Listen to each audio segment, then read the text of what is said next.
Hello again, and welcome to Let Jesus Drive. Today we are talking about criticism. There are two types of criticism. One, when you criticize someone spitefully, and when you criticize someone helpfully. We all would understand when you are criticizing someone spitefully. You basically want to tear down the person. But when you criticize the person helpfully, you are building up the person.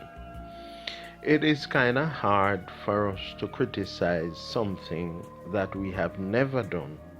We don't understand the process.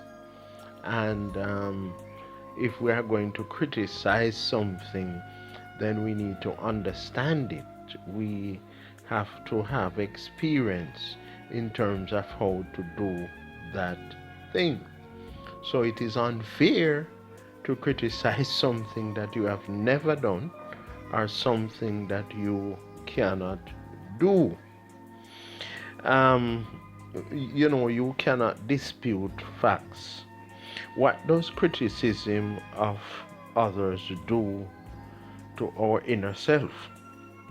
For example, George Washington Goethals, while contending with the manifold problems of geography and climate in building the Panama Canal, he had to endure the carping criticism of countless busybodies back home who freely predicted he would never complete his task.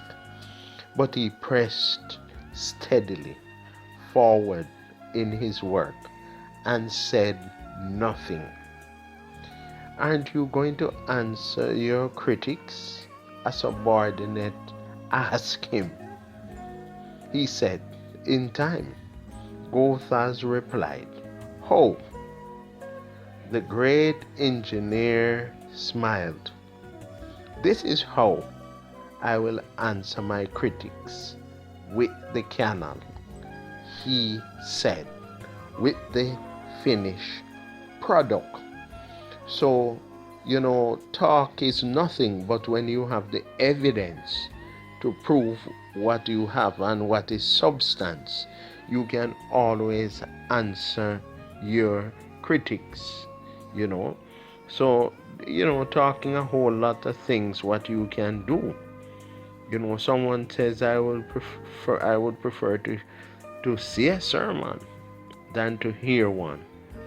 So the next time we criticize someone or plan to criticize somebody, think again.